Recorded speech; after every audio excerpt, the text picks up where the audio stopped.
Welcome to the Steady On Stronger Together podcast. I am your host, Angie Ballman. Today I am welcoming Angela Smith as my guest. Angela serves as the Vice President of International Ministries at Saint Francis Ministries in Salina, Kansas. The mission of Saint Francis is to transform lives and systems, and under Angela's leadership, programs are addressing the needs of individual clients, as well as working to improve struggling systems that contribute to the reasons children are in need of welfare services. Angela has a great deal of experience with the unique needs of immigrant families, as well as the culture of the Central American countries St. Francis partners with in order to help children thrive in their family of origin. I learned a lot in my short time with Angela, and I believe our discussion will inspire you as you listen to specific ways the people of Saint Francis Ministries are doing the messy work of being the hands and feet of Jesus Christ. Let's listen in. Hello, Steady On friends, and welcome to our Stronger Together conversation. And I am so excited to welcome my friend, Angela Smith, who is someone that actually I have known for a long time, although I would say that we've never really known each other well. But we have known each other for quite a while. I'm still doing some clicking so that I can see that we're live and all that kind of good stuff. But we've known each other a long time. And one of the things that I've always admired about you, Angela, several things actually, is just the confidence that you exhibit, and also just your dedication and your willingness, what seems to be to me, a lack of fear to use your voice when you need to. And I've been so admiring that. I've admired that for years. And also, I'm not too shy to say, I've also been very envious of your beautiful hair for years. And so very kind of you. I am delighted to have you today to talk about what I think is just a really important issue that we're going to learn from you about. And before we dive into that, though, just a little bit of background on Angela. She lives in Salina, Kansas, and she is wife to Bobby and mom of 4 daughters. Fluent in Spanish, and we'll get to why that's so important in your work in just a few minutes. Crazy about her family, and passionate about working, I think, to get to the heart of the problem. To really try to address the core issues. And Angela and I reconnected several years ago on Facebook, and then a little bit better reconnection maybe a couple of years ago when I reached out to her because she had posted something on her Facebook. I don't even remember exactly what it was, but it talked about the need for feminine hygiene supplies in underserved areas. And that was something that the Holy Spirit had been doing this stirring on my heart for quite a while, but I didn't kind of know how to answer that. And when you posted that, I reached out to you and said, what do you know about this? And so we talked a little bit, and Angela actually introduced me to Linda Muth. And for those of you who are Steady On followers, you'll recognize that name because she's kind of the heart of our support in El Salvador. We work with Linda to raise money and send it to El Salvador, and there they make feminine hygiene kits that are sanitary and washable and reusable. They hand those out to school-age girls to help keep them in school, because so many girls miss school when they're on their period because they simply don't have anything to help them deal. They don't have anything what they need. And so that ministry was birthed in large part to your willingness to have some conversation with me. And so I just, on behalf of all of us that work in that ministry and that outreach program, thank you, because that isn't even part of what you do really, but you were willing to help me get started. And so I really appreciate that. Thank you very much. It's doing a world of good, I think, over there, and the best is yet to come. I am confident in that. So Angela is the Vice President of International Ministries at Saint Francis Ministries, which operates in 6 states. And tell us a little bit about what Saint Francis is, if you will, and kind of what your job is there. Okay. And thank you. First, I just want to say thank you, Angie, for inviting me on the program today. I'm super excited to be here and to meet your viewers and your audience and the people who participate in the ministry that you lead. It's a beautiful thing. And I'm glad that we reconnected and that Me too.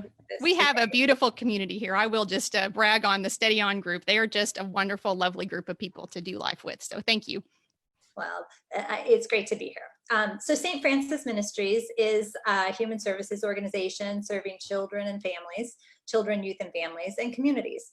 Here in the United States, like you said, we operate in 6 states, in Kansas, Nebraska, Oklahoma, Mississippi, Arkansas, Texas, and then we also have an office in Washington, D.C. and one in Chicago. So we're growing in the United States. We provide services like foster care and reintegration or reunification of families when they've had experiences with the foster care system, excuse me, and then also support services like behavioral health, counseling for addiction and trauma services, psychiatric residential treatment. We also have congregate care group homes when that's necessary, and then family strengthening programs, which really is where we prefer to be able to meet families. And then we also have a program that serves adolescent girls who have survived sex trafficking. That program is called Clover House. And in Mississippi, we also provide services to adults with developmental disabilities so that they can live as independently as possible. That is a That's lot. more or less the Saint Francis that Yes. we'll find here in the United States. And then, as you mentioned, we also work internationally, and I think we'll get to that. Yeah, we'll get to that. So talk to me a little bit. You've had a couple of positions since you've been to Saint Francis, right? Talk to us about maybe where you were first when your focus was more on trafficking, but then now what your job is now as the Vice President of International Ministries. Okay. When I started out at St. Francis, I served as the Director of Mission Engagement. And I was specifically charged with looking at some issues that we call intersectional issues. So issues that we often address within the child and family services sector. So things like poverty, which is a huge issue, as we all know, substance abuse, and also human trafficking and migration. So those 4 issues were really the core of my work when I began working at St. Francis. And my very first project was to work with a team of professionals to develop a model that we call Clover House, which is the program that serves adolescent girls who have experienced sex trafficking, who are survivors of sex trafficking. So that program is a holistic program that really looks at the whole girl and the experience that she's had. And attempts to help her to overcome the trauma of sex trafficking, to be able to work through the trauma of sex trafficking, and to be as successful as she possibly can. So that program began under my leadership in, I've been working at St. Francis for a little over 5 years. So we've developed that model when I was working as Director of Mission Engagement. And then later, as the work developed on the issue of migration, that work really took us to new places that required my full attention. And that's where International Ministries became a part of St. Francis, because of the need that we saw based on the intersection of migration with the child welfare and child and family services sector, the kind of work that we do traditionally. So let me say this in layman's terms, and then you correct me when I'm wrong about this, because what I understood when we're doing like our pre-interview talk is like kind of the issue is the reason that you're wanting to serve children, not just clients, but serve systems, because you talked about how you serve clients, but you also address systems, is because by the time the child gets into your system in St. Francis, they've been through multiple traumas, right? Like if I understand correctly, like the thing that had them referred to your service is not the only thing that needs to be addressed, right? And so part of your focus is helping get at the root of the problem, especially with issues of migration. Is that the right language to use, migration or refugees? What is the best vocabulary around that? Yeah, I would say migration. Actually. Migration. Okay. As an intersectional issue, I would say migration. Okay. And so think of it like this. This is how I've been thinking about it. You tell me. So a child is like moved from his or her home in Central America, which is primarily where you're focusing on the systems, right? Is that true? Well, we focus on systems both here in the United States and internationally. Actually, the vision of the organization is to transform lives and systems in ways that others believe impossible. So, focusing just on systems isn't enough, because we know that there are children and families who need that direct intervention and help. But focusing on just the individual also doesn't get to the root of the problem sometimes. So we need to focus on systems in order to make sure that people have simultaneously. Exactly. Yeah. So by the time they're referred to you, they have likely been through multiple things, like from the move, if they have migrated, whatever caused them to need to move could have been traumatic. The move itself could have been traumatic. And then once they're in the United States, whatever has caused them to need to be referred to your service has been traumatic. Is that a fair assessment kind of a lot of the clients that you're seeing? That's a fair assessment. And if we're speaking to the international services, I would say that's an absolute truth. We know that the children who arrive to our services here in the United States, when they enter into the child welfare system, Angie, they've come to us in foster care, particularly when we have families that are in foster care and reintegration. Even in the family preservation sense, we're usually seeing some sort of issue of abuse or neglect or even abandonment in some circumstances. So that kind of a trauma is the trauma that leads children to enter into child welfare services here in the United States. And then internationally, we're looking at a unique trauma, really, when we talk about migration, because the children who enter into our care here in the United States in the child welfare system, who've experienced that abuse or neglect or abandonment, when we're talking about a child who's migrated, there's some kind of trauma that's occurred where they're from in their home country that has led them to migrate, whether that's poverty related or violence related. In a lot of cases, those children have experienced something in their home country that has resulted in their migration. Sorry, go ahead. Go ahead. No, that's okay. And then when we think about the experience of migration itself, and maybe you and your viewers have heard of things like La Bestia, which is the train that comes through Mexico from Central America, and people often ride on top of it. People fall off of it. People lose limbs. People are killed. And then there are issues like sexual violence and forced participation in criminal activities just to save your own life sometimes. So you can imagine that these are traumatic experiences often for adults on that migration route. So if you can imagine it for an adult, imagine what kind of trauma that must mean for a child. And then once they get here, they have another incident of some sort that has led to them entering into the child welfare system at the state level. Because when we talk about the kinds of immigration situations that we have in child welfare, and that's state child welfare systems, we're not talking about the same situation that we see on the border with children in centers where they've migrated and come to the country and ended up in centers run by the Office of Refugee Resettlement, for example, and it's specifically related to their migration, and that's all. When they come to our services here in the United States at Saint Francis, it's because they've experienced that abuse, neglect, abandonment right here in the United States. And so it's another layer of trauma. So we look at it as layered trauma and a need for unique services that support and provide really attention to those kinds of experiences that have led to them getting here, and also what got them into the child welfare system. I don't like, but I appreciate layered trauma. That makes sense to me, where it's just, and that what you were just saying makes me think of two questions, if I can pose them back to you. And one, why are people on top of that train? Because I don't know about what that is. Is that because it's so full that they're riding on top? That's just one example. Sure. Yeah. That sticks in my mind as something just horrible. And so movies and books out there that will talk more about, actually, if you've not read Enrique's Journey, that was probably the first book that I read about migration that really inspired me to learn more about and become engaged in this kind of work.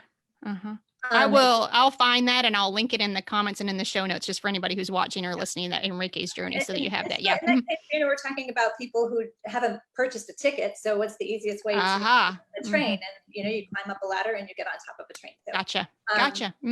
That makes it clear. Yeah. That's just one way that people arrive. Right. And so I'm going to ask, I have a very dear friend who teaches first grade. And so I'm going to go back to your child. So by the time my friend notices that a child in her first grade classroom, let's say, looks like they either aren't being fed or are experiencing abuse in the home, and maybe she makes the call that she needs to make, and so then they're put into your system, what you're saying is part of what St.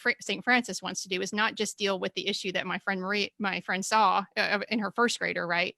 But instead is what else is going on? What's the layered trauma in this child's life? And how do we begin to address that in his or her little life, right? But also, how did we get here? Is that a fair way to kind of say the work that you're doing? Yeah, I think in my work, and I'm not a social worker and I'm not a clinician. The work that I lead it has to do with making sure that we are really seeing the whole child.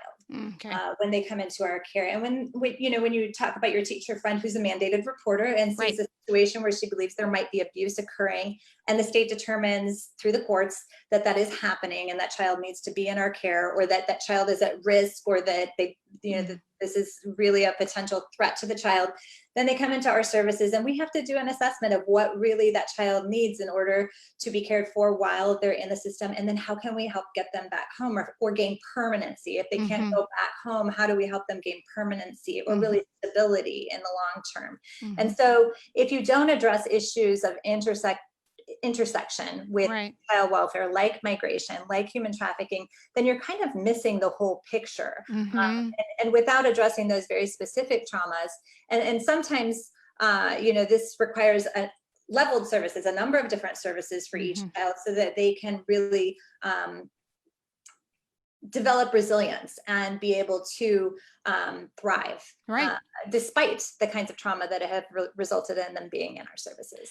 Because I would think a lot of children also are dealing with maybe language barriers or developmental issues, behavioral issues, learning disabilities, any of those kind of things that happen to regular kids are also happening to these kids as well, on top of everything else, right? Yeah. Right. Well, when we talk about our services here in the United States that have that international intersection, so a child that has migrated to the United States and is seen through our Migration Ministries program, that program actually has two separate, or that division, I should say, has two separate programs that often work together. And the first one is Refugee Services, and the second being Immigrant Child and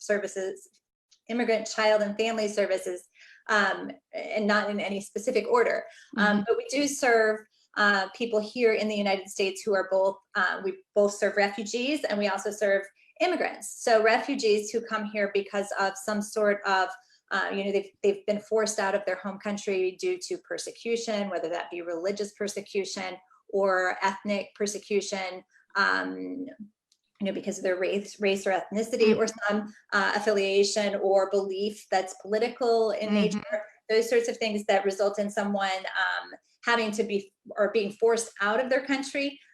Those families, for example, and this is a different kind of trauma even, or a unique circumstance that leads to their trauma. So they've experienced that in their country. Then they go to a refugee camp where people often spend, years and sometimes decades or more than a decade. And so sometimes when we receive people, or we've received people from other countries who have achieved a refugee status and are able to come to the United States, they've spent years living in really difficult circumstances in refugee camps, and sometimes the children were even born in the camps.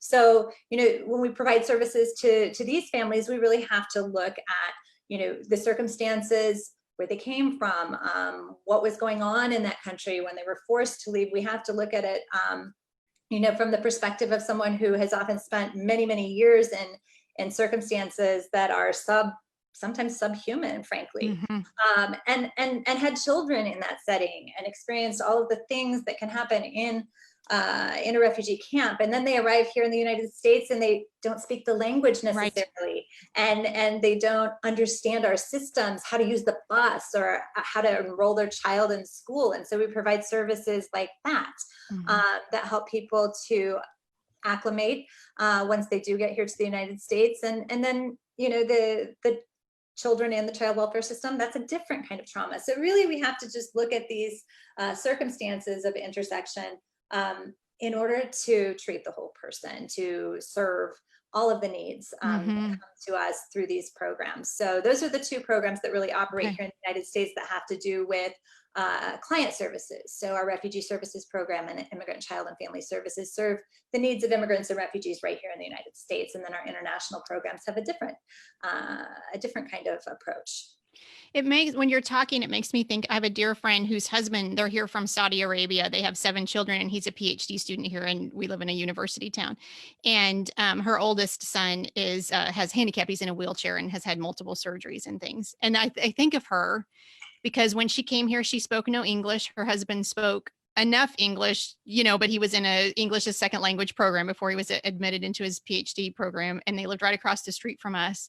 And as I've gotten to know her through the years, the obstacles that they have faced in this diverse, fairly welcoming community, university community, right? Where her husband is a student, where their family is loving, where they have a lot of things going for them that you're not talking about. They didn't come from a refugee camp, but the obstacles of assimilating, of getting her children enrolled in school, of understanding what bus was coming when, of knowing what day to put the trash out, like, you know, just all these things, getting driver's license when she came from a country that women didn't drive, right? And it's different than what you're talking about. What I think of her, and I think about what I see every once in a while as, and the homesickness that she experienced because she was separated from her family. Like, I mean, they came here on purpose, but you know, it was just hard. She didn't have any friends here.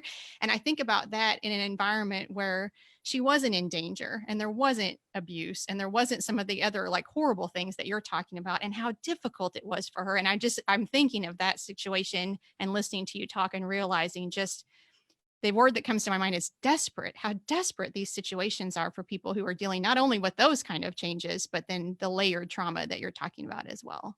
Yeah. Yeah. Huge life changes. So talk to us a little bit about the work in Central America, because I know you're very passionate about the work that's going on. You lead several programs there.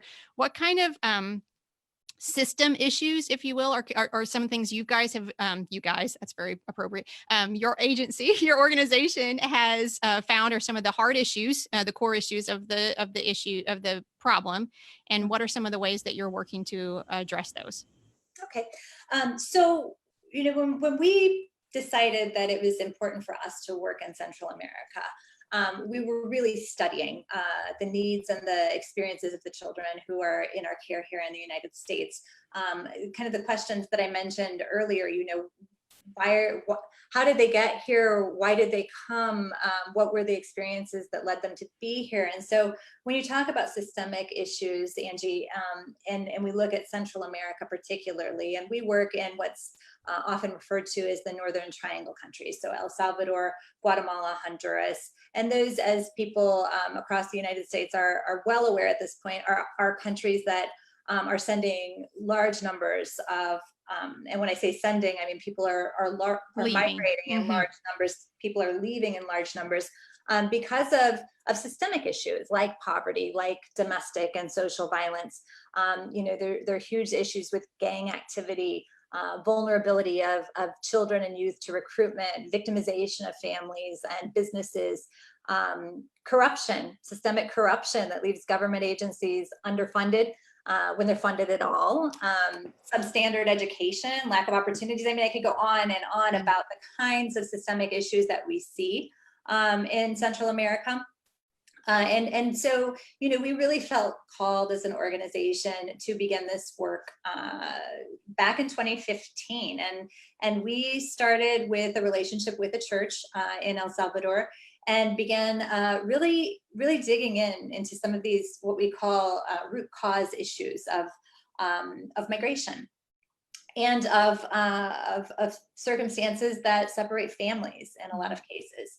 And since we're an organization that is dedicated to children and families and strengthening children and families, you know, we really felt like we had, we were being called to do this kind of work. And so we wanted to arrive, to learn, to understand better the kinds of systemic issues that were happening in these countries, or that were present in these countries, so that we could begin to contribute to some solutions. And I'm a big believer that these are shared issues, and they will only be solved with shared solutions.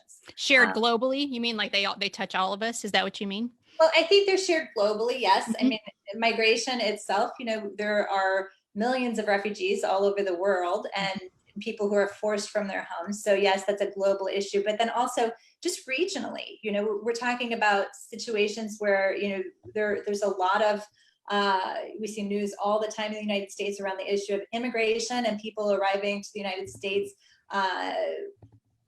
through irregular migration.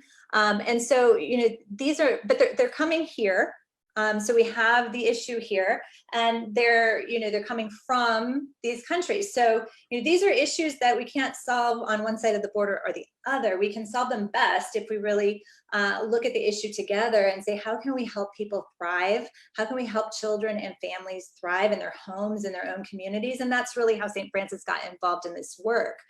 So St. Francis in Central America focuses on reducing issues of violence and poverty by addressing some of those factors that often lead to or are exacerbated by some of the issues I mentioned earlier, the poverty, the domestic and social violence, gang activity, so that we can help children and families thrive, like I said, in their homes and in their communities where they are, in their countries. Nobody really wants to leave their families and their homes and their communities behind. And so how can we help them where they are by addressing some of those factors that lead even when the situation is desperate or is unhealthy, to say the least, people want to stay with their families for the most part. I believe that is true, and so your goal, yeah, most often the case. So yeah. So our projects really span 3 specific areas of focus: education, opportunities creation, and then strengthening social work for children, families, and communities, so that we can contribute to long-term solutions and systems change. So our programs included in El Salvador, for example, in Central America in general, we have Montessori program in El Salvador that we want to expand on, because it's a peace education-based program that works with early childhood education and helps to build peace in communities from the earliest of ages, so that we can work with those children and families to develop a culture of peace in their communities, as well as in their families. And then we also provide training and capacity building in communities and schools that is generally focused on leadership development, community and civic engagement. We have art and sports program in cooperation with a local school as part of our Hopes Project model. And then we are also working on things like development of home gardens with students and their families, and engaging youth and adult volunteers who are then again making positive contributions to their communities. Education is such a key to, isn't it, to solving I talked to Linda about that, just with, we just deal with feminine, I do anyway, just with the feminine height, but educating people on the basic, like, anatomy. I'm just talking about the one issue, just the basic anatomy. This is normal that it's happening to you. It's not something to be ashamed of. It happens to everyone. Let's talk about this. Let's have open discussion. She sends me pictures sometimes when they're handing out the kits, and the smiles on the faces they're so proud of those kits when they realize that, this is what I understand, when they realize that this is something not that doesn't have to be hidden or doesn't have to limit me, right? But I have what I need to be able to continue to grow into the woman that I would say that God wants me to be, that God has created me to be. This is a natural process. And so that's just one area, but I know, not only does she educate in other areas of women's health, but your program is educating in so many other areas. And it's such a key to freedom, I think, being educated. Yeah. It's certainly a really important piece of what we do. Yeah. And so that led us, over the years to learn, as we learned more about communities, to look at, really look at things from a justice perspective, a holistic perspective. What is it that's, at the core of families having to be separated, families, not thriving in the communities where they are. And so we developed a project called Hopes. Holistic, organic, prosperous El Salvador is the that's beautiful. And so that project, actually, I'm really proud of. We just launched it about a year ago. It was just over a year ago that we launched that project.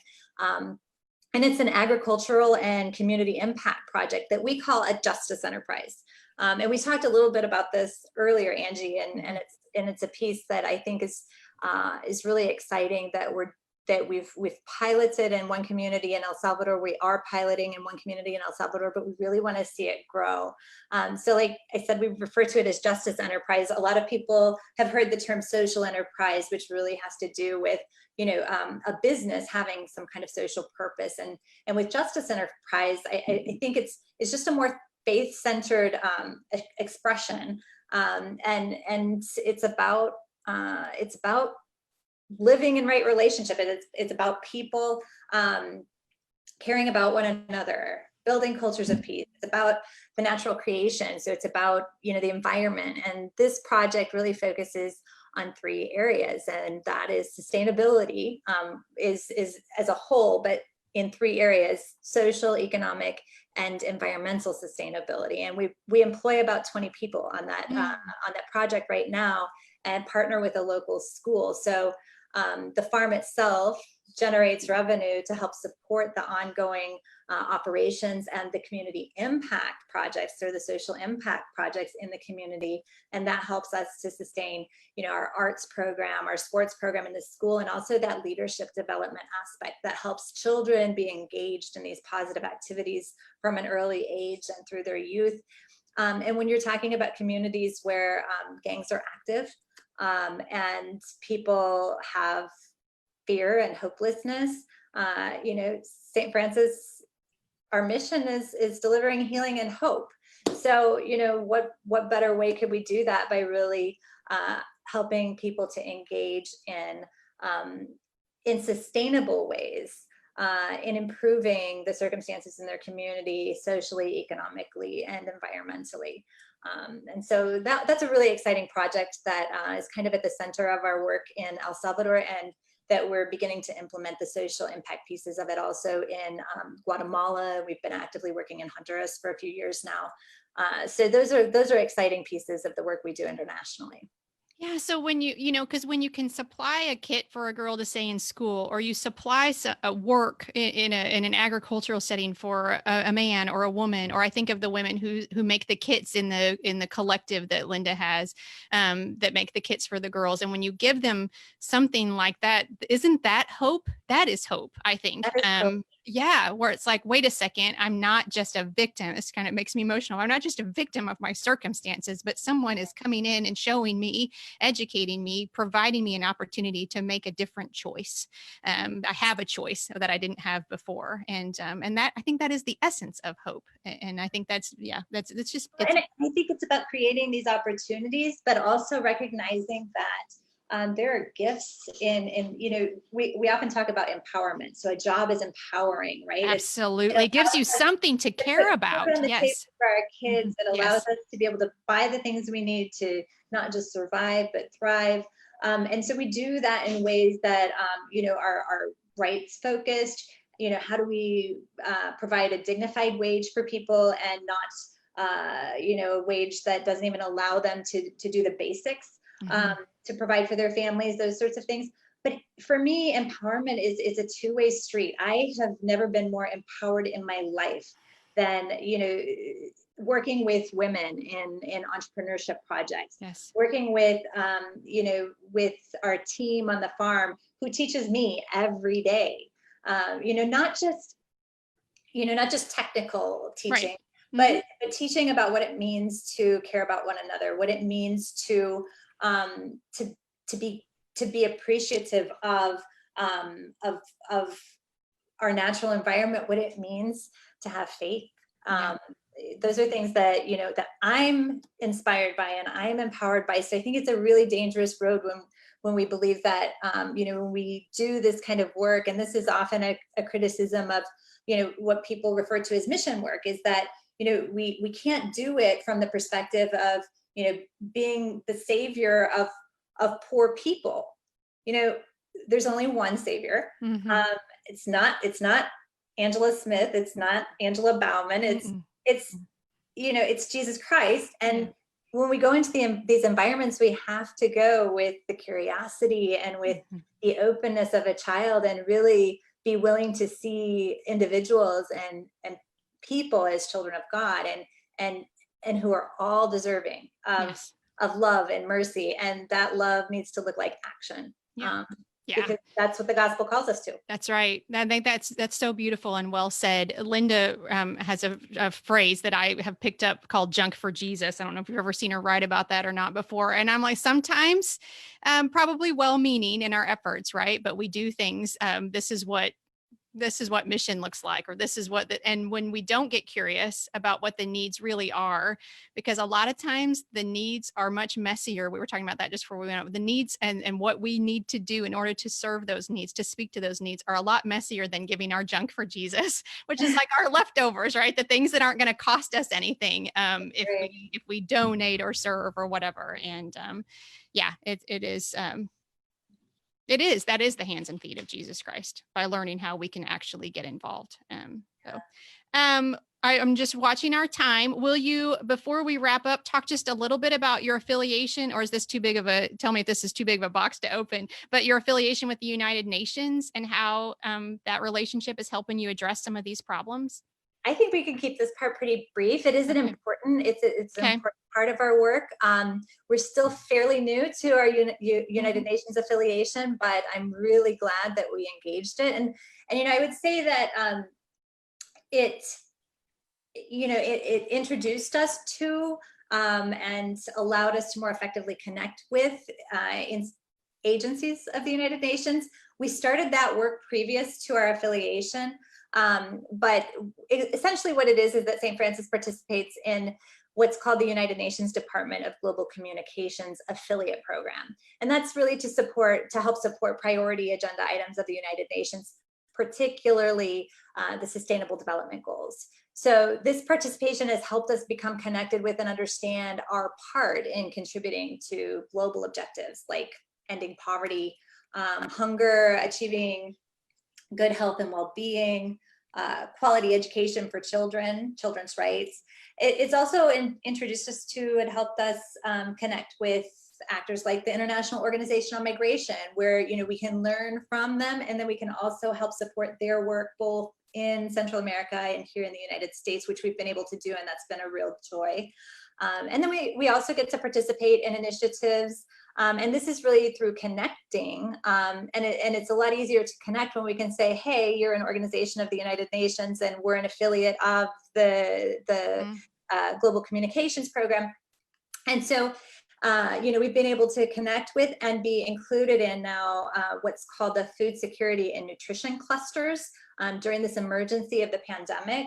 And then subsequently in Central America, I don't know if you're aware, but there were 2 tropical storms, one on top of the other after, like in the middle of the pandemic. And so the food security and nutrition clusters, which are organized by the World Food Program, by the Food and Agriculture Organization of the United Nations, and UNICEF, which serves children and the needs of children around the world. They've organized and coordinated humanitarian organizations around the region to address issues of food security, which are huge right now, considering both the pandemic and then the subsequent tropical storms. So that's really, that's kind of in a nutshell, how our UN affiliation has really enriched our work in international ministries at St. Francis. Partnerships, if we will, and this is true, I think, across the board, if we will humble ourselves, and all of us across the board, and learn from each other and partner with people who are doing similar work but maybe slightly different, we can do so much more. But sometimes we won't humble ourselves and do it. Like we want this little piece of it or whatever, right? Can I say, is that fair to say? And and so I'm glad, because grad school, one of the things they always do, the synergy was like the buzzword, when I was in grad school, how like 1 + 1 = more than 2 when we work together. And I think that's so much in the body of Christ, but just as a general rule also, right? When we will put our gifts and our knowledge towards the same goal, we will actually reach it faster than if we're trying to get there on our own. So, I love how you put it as being humble. I think that's really important. And one of my friends and colleagues in the human trafficking field, who works in that field, not works in the human trafficking field, but works in overcoming the trauma of being trafficked. Her name is, she's also a pastor. She's an Episcopal priest by the name of Becca Stevens, and she operates Thistle Farms, which is a beautiful ministry in Nashville, Tennessee. And Becca once told me, and it has stuck with me since she said it, nonprofit work, humanitarian work, it should be be a nonprofit sport, or I'm sorry, a non-competitive sport. Yes. We can do so much more when we do it together, and that's at the center of our principles and our values in Central America, where we work, and here in the United States. If we can partner with another organization, there's plenty of need. There are plenty of challenges to overcome in the world. No one organization can or should try to do it all. And so, yeah, I have to say that she really planted that seed with me years ago, which was to say, this humanitarian work, this nonprofit work that we do in the world, it should be a non-competitive sport. I think that's true in our spiritual journeys, like individually, because I think too often we try to like make up something to do a little bit, like what can I do for God, instead of really looking for evidence of where God is working and joining him in that. And that takes humility also, because we really, ultimately, we want him to get the credit, but I mean, we should want him to get the credit, but too often we do not. Yeah. So, yeah, go ahead. No, I said, well, we're human. Right. Exactly. I'm a work in progress. So, before we wrap up, what have I missed that you feel like is really important for our viewers and listeners to know? Or maybe do you have a story or anything like to illustrate how would you like to close us down a little bit? Is there anything else you would like to add? I would just add that, maybe not even add, but I was thinking about this earlier, thinking about, what's going to be, the inspiration or the thought that I want to share on your program with your viewers, with your listeners. And I think, one of the statements that Saint Francis has made over the years, and I find really inspiring, and that helps to center me and the work that we do, is that prayer is important. It centers us. It helps us stay close to God. It helps us connect with and be grateful for, and really be grounded in our faith and in God. But the phrase that we use, and we actually have it, on different kind of giveaway items that we have at St. Francis, is pray, then get your hands dirty. If all we do is pray, then we're really not carrying out the gospel. And there's a song written by I'm writing that down while you talk. Yeah. Pray, then get your hands dirty. Yeah, go ahead. Song by a Guatemalan singer that I love too. It's called Jesus es verbo, no es sustantivo. Jesus is a verb. He's not a noun. And I listen to that, and I try to keep that at the center of my own journey, because I think that's true. I think it's really important that we are grounded in our faith, and it's even more important, I think, that we live it out on a daily basis. Yes. And I totally agree. Prayer is so important. It's so central in our walk. And prayer should also be humble, should be approached with humility, so that we can listen to how God would have us behave. And our behavior, part of our behavior is what are we doing with our hands? And it's important, so important to listen to that leading. So I just want to lift up my appreciation for, you being here again, but also the work that you're doing. And I know you don't do it alone by any means, but we appreciate you being a representative today of the work that Saint Francis Ministries is doing. I will put that book, I'll link that book that you referred to. If people want to learn more, or if they want to help, where should they look? Where should websites, or where would you send them, Angela? I would say the best place to learn about St. Francis Ministries in all of its glory, because there are tons and tons of programs and ministries that we have at St. Francis, is to go to our website at stfrancisministries.org, and that's all spelled out, SAINT, Francis, FRANCIS, ministries.org. It's all one word. And I'll link that for everybody that wants to know. Yep. And if you want to learn more about our international work, you can go to stfrancisministries.org /international-ministries, and you'll find out more about our work here in the United States and international ministries, and also throughout Central America, and our work also with the UN and other areas that we work. And then also you can find us on Twitter. You can find us on LinkedIn.